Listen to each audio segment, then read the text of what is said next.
When exiting the home, you're gonna hit this lock symbol to lock the door.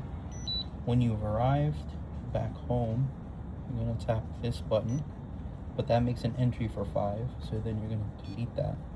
For demonstration purposes, we're gonna use 999.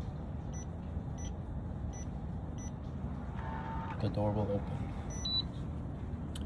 In the event you don't hit cancel, when you tap here, it'll think that first entry was a 5, and then once you put in the code again, it will not work. So in order to gain entry, you're gonna tap, press the lock, put in the code, and then enter the home.